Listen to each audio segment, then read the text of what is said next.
So welcome you all once again to our YouTube channel. Now we are continuing with the part 2 of the ENT top 50 diseases. The place where we left was point number 25, that was juvenile nasopharyngeal angiofibroma. इसको एक question में कैसे identify करना है कि adolescent बच्चा देंगे, recurrent epistaxis देंगे, ऑन एग्जामिनेशन एक ट्यूमर मास जो आपके सामने बाहर आ रहा होगा वो वैस्कुलर ट्यूमर होगा and it is having a profuse bleeding and even bleeds on touch. ऐसे कुछ सेंटेंसेस लिखे रहेंगे तो बहुत ध्यान से इसको अप्रोच करना है, उसको कंफ्यूज नहीं करना है कि नेजोफेरेंजियल कार्सिनोमा है, उससे कंफ्यूज नहीं करना है। जुवेनाइल नेजोफेरेंजियल एंजियोफाइब्रोमा में एंजियो कंपोनेंट होगा, वैस्कुलर ट्यूमर होगा। दूसरी बात जुवेनाइल क्योंकि बच्चे में एडोलसेंट में होगा, तो ये दो बातें आपको ध्यान रखनी है और मिस नहीं करनी है क्वेश्चन में। चलिए नेक्स्ट चलते हैं, very easy topic, deviated nasal septum. इसको मेरे को ज़्यादा इलैबोरेट करने की ज़रूरत नहीं है, but just for the purpose of the slide, chronic unilateral nasal obstruction होगा क्योंकि नेज़ल सेप्टम जो है सीधा होना चाहिए, वो एक साइड पे डिविएटेड है, तो यहाँ पे इस वाले नॉस्ट्रल में वो ऑब्स्ट्रक्शन करेगा।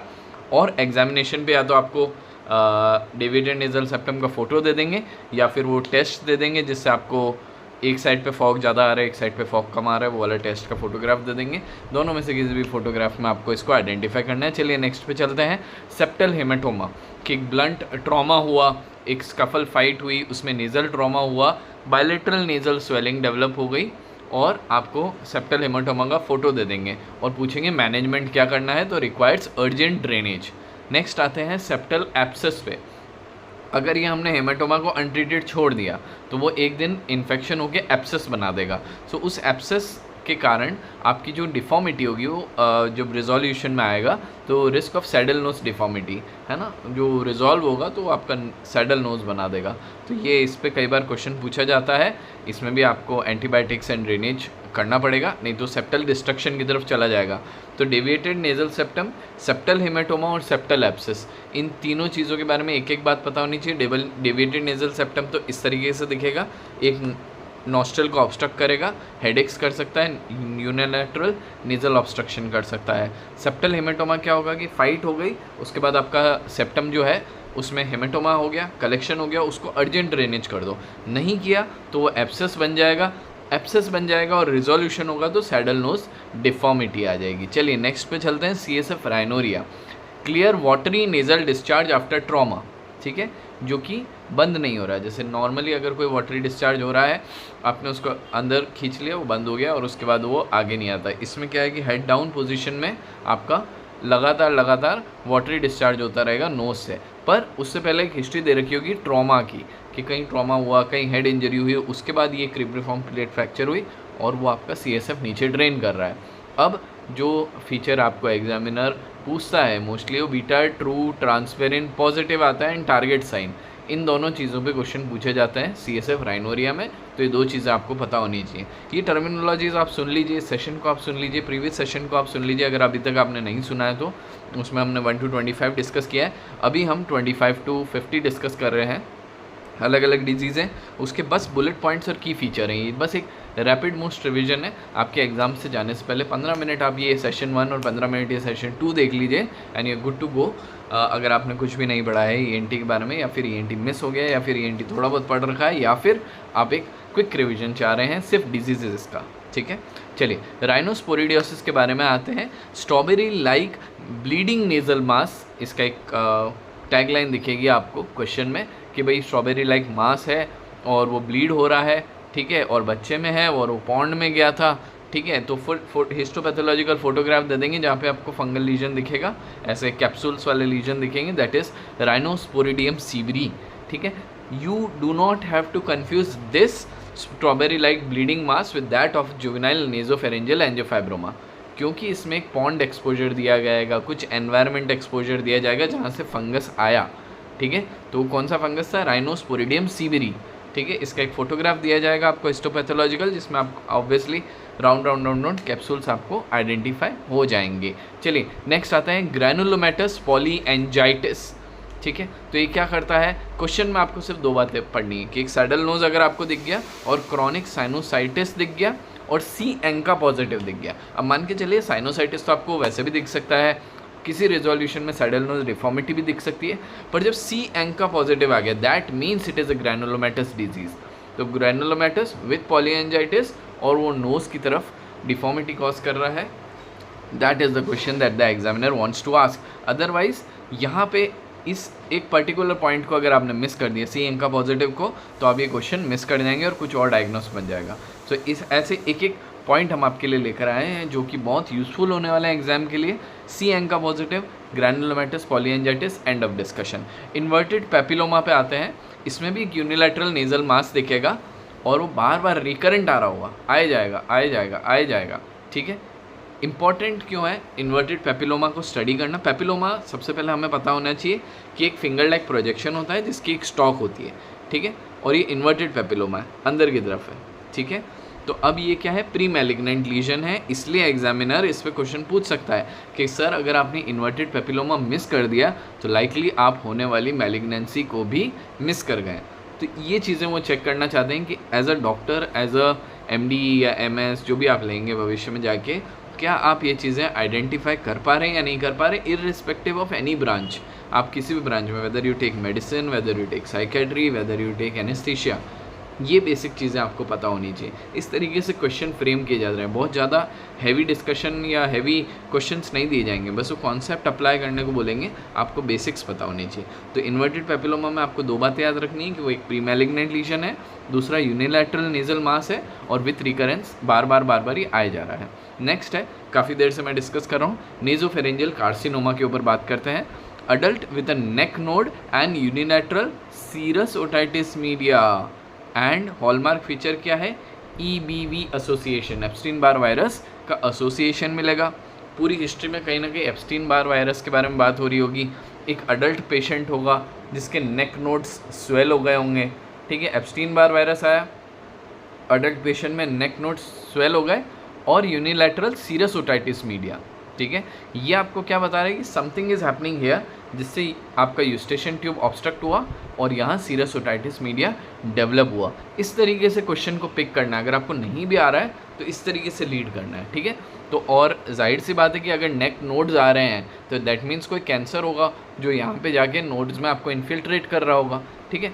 तो अगर इस एरिया का कोई मास है जो सीरस ओटाइटिस मीडिया कर रहा है और आपके नेक नोड्स में सूजन कर रहा है, तो वो क्या हो सकता है, नेजोफेरेंजियल कार्सिनोमा हो सकता है। Again you do not have to confuse these three diagnoses. First is juvenile nasopharyngeal angiofibroma, vascular tumor which bleeds on touch, nasopharyngeal carcinoma, adult patient with neck nodes, and nasal mass which is causing the serous otitis media. Yeah, other features. Holman Miller antral sign भी आपको पढ़ना है इसमें, ये भी एक diagnostic feature है। तीसरी चीज़, आपको अदर कंडीशंस जो नेजोफेरिंग्स की हैं उसके साथ इसको कंफ्यूज नहीं करना है। तो ये तीन चीज़ों पे बहुत ध्यान देना है। जैसे कि राइनोस्पोरिडियम सीवेरी, उसमें भी एक यंग पर्सन है, नेजल मास आया और उसके बाद वो ब्लीड्स ऑन टच हुआ, but that is having a fungus, rhinosporidium seeberi, environmental exposure होगा, ठीक है। तीन बातें मिस नहीं करनी है। Coming to a very famous diagnosis, acute tonsillitis, obviously fever होगा, सोर थ्रोट होगा, एनलार्ज एक्सुडेटिव टॉन्सिल्स आपको या तो फोटोग्राफ में दे देंगे या बता देंगे कि टॉन्सिल एनलार्ज हो गए हैं। अब कहीं ना कहीं ग्रुप ए स्ट्रेप्टोकोकस के बारे में बात हो रही होगी क्वेश्चन में कि यार ये स्ट्रेप्टोकोकस का पहले इसको कोल्ड कफ हुआ था, या इसको वहाँ पे कल्चर लिया तो स्ट्रेप्टोकोकस निकला, तो दैट इज़ एक्यूट टॉन्सिलाइटिस। ये मिस नहीं करना है, ठीक है। ऑब्वियसली इतना सिंपल नहीं देंगे mostly, but you never know what the examiner thinks of tonsillitis, बहुत कॉमन होता है। Coming to another thing which is related with the tonsil, that is peritonsillar abscess. अब पेरीटॉन्सिलर एब्सेस हर ऑल्टरनेट ईयर दिया जाता है, लास्ट ईयर शायद नहीं आया था, तो इस साल इसके आने की पॉसिबिलिटी है। क्विंसी नाम से भी जानते हैं। क्लासिकल हिस्ट्री जो आपको एग्जामिनर देगा वो ये है कि it is a hot potato voice which is seen in the patient is having trismus and uvular deviation मिलेगा, या तो यूवुलर डेविएशन का फोटो दे देंगे क्योंकि इसी से क्लिनिशियन पहचानता है कि यूवुलर डेविएशन हो रहा है, हॉट पोटैटो वॉइस हो रही है, हो सकता है कि क्विंसी हो, ठीक है। पर आपको ध्यान क्या रखना है, most common deep neck space infection में ये कन्वर्ट हो सकता है, ठीक है, विच इज़ बेसिकली और peritonsillar abscess is one of the cause for the deep neck infections, ठीक है। तो यहाँ से इन्फेक्शन नीचे कैरी आउट हो सकता है। तो अगर हमने क्विंसी को कैच नहीं किया, हॉट पोटैटो वॉइस मिस कर गए, हमने एनलार्ज टॉन्सिल नहीं देखे, यूवुलर डेविएशन नहीं देखा, तो हम लाइकली मिस कर देंगे कि इन्फेक्शन जो आगे जाके गर्दन का इन्फेक्शन बन जाएगा। तो ऐसे ही हमें मिस आउट नहीं करनी, ये एग्जामिनर देखना चाहता है, इसलिए पेरिटॉन्सिलर एब्सेस पे क्वेश्चन देगा, एंटीबायोटिक्स पे क्वेश्चन दे सकता है, मैनेजमेंट पे क्वेश्चन दे सकता है। जस्ट एक बार रिवाइज कर लीजिएगा। कमिंग टू रेट्रोफेरेंजियल एब्सेस, जिसको हमें पिक करना है क्वेश्चन में, child with a fever and neck stiffness with dysphagia. अब देखिए फीवर आ रहा है, गर्दन की प्रॉब्लम बता रहा है, अब हो गया नेक स्टिफनेस, ठीक है, और हो रहा है डिस्फेजिया, मतलब something is pushing the oesophagus, right. तो that means something is retro to the oesophagus which is pushing it, that means it is a retropharyngeal abscess, ठीक है। इसमें आपको या तो फोटोग्राफ दे देंगे या फिर सीटी स्कैन दे देंगे, एमआरआई दे देंगे, जो भी दे देंगे, वहाँ पे वर्टिब्रा के जस्ट आगे देखिएगा उस स्पेस को एनलार्ज बताया गया होगा। तो वाइडेंड प्री वर्टिब्रल स्पेस या तो क्रॉस सेक्शन दे देंगे या फिर वो लॉन्गिट्यूडनल सेक्शन देंगे, जहाँ पे भी होगा बस प्री वर्टिब्रल स्पेस को देखना, अगर वो एनलार्ज है दैट मीन्स वहाँ पे कोई कलेक्शन है और वो इसोफेगस को पुश कर रहा है,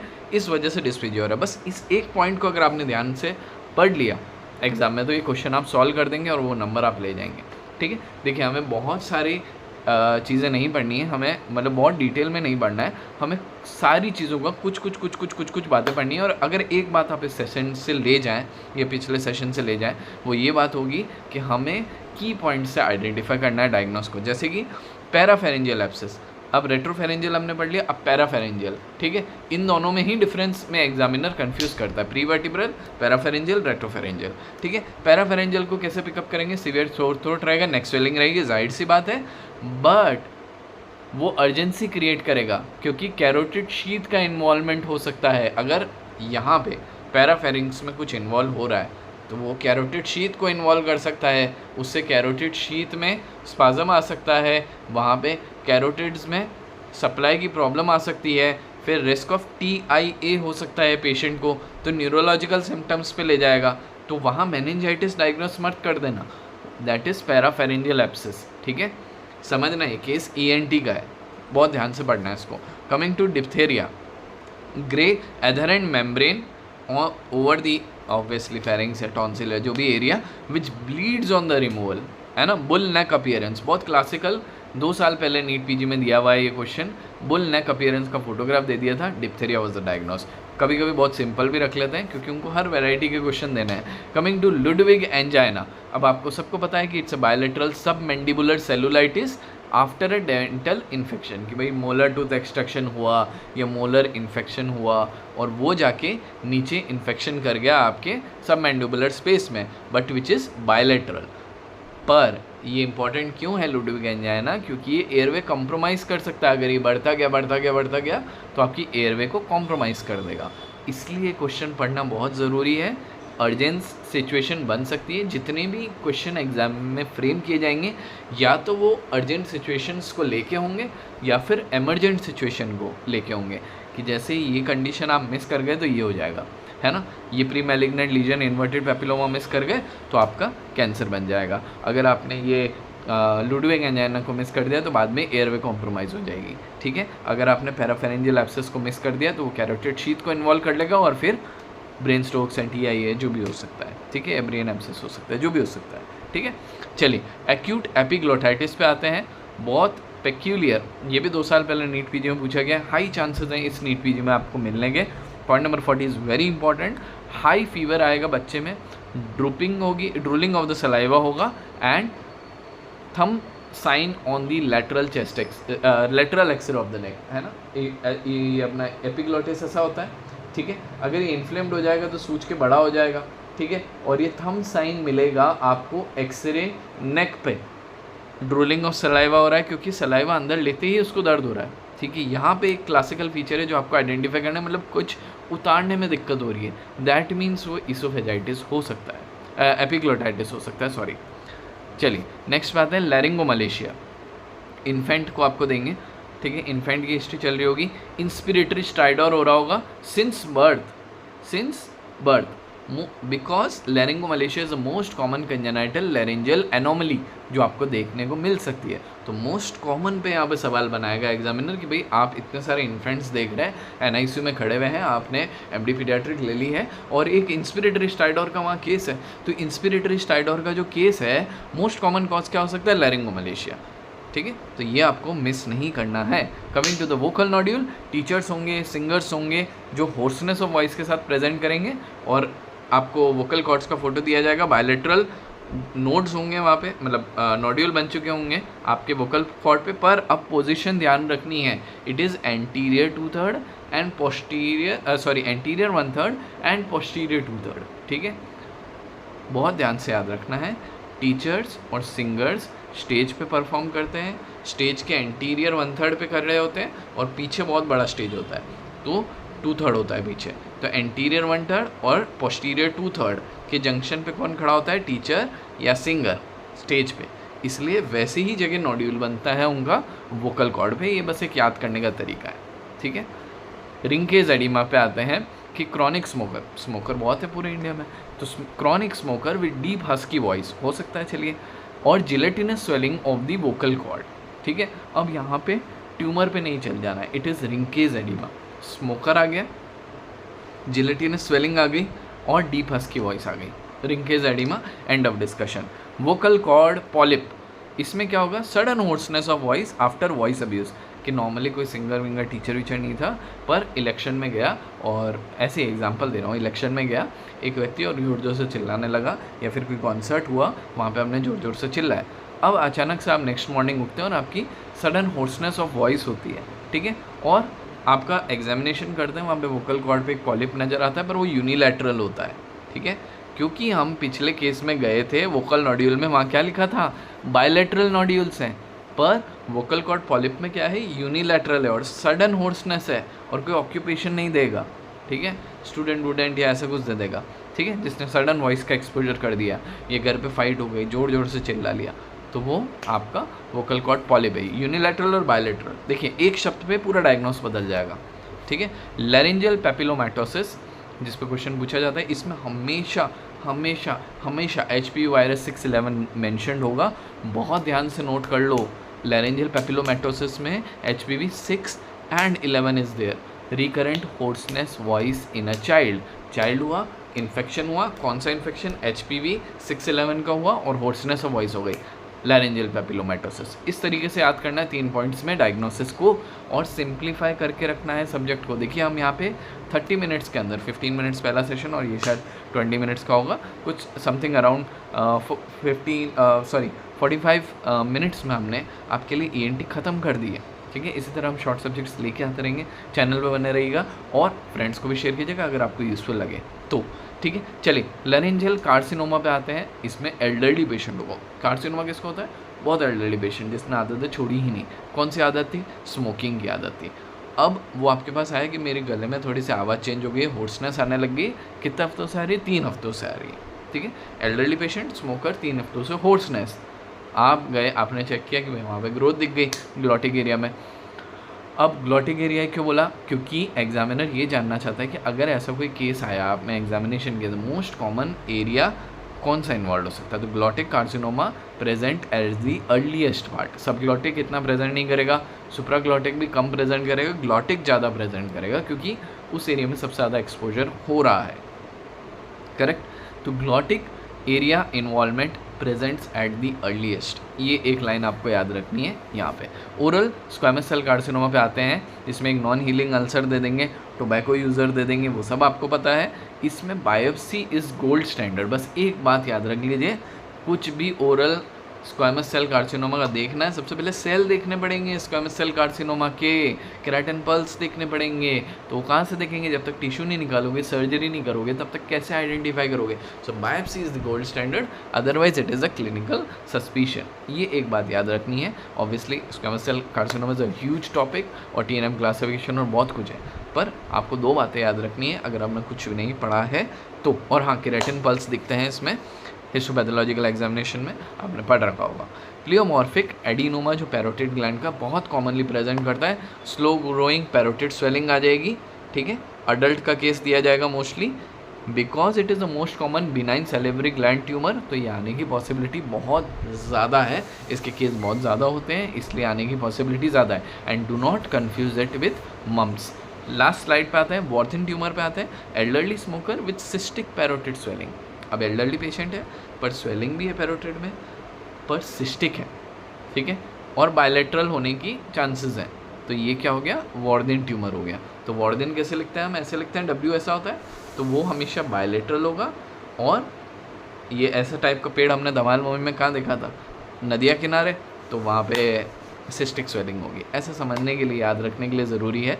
और प्लियोमॉर्फिक एडिनोमा जो था वो स्लो ग्रोइंग पैरोटिड स्वेलिंग थी, यूनिलैटरल थी and most common benign salivary gland tumour था। पर अगर उसी में सिस्टिक स्वेलिंग आ जाए, एल्डरली पेशेंट आ जाए, स्मोकर आ जाए, तो वो वॉर्थिन ट्यूमर हो जाएगा। ठीक है, लास्ट टॉपिक पे आते हैं, ब्रेंकियल सिस्ट।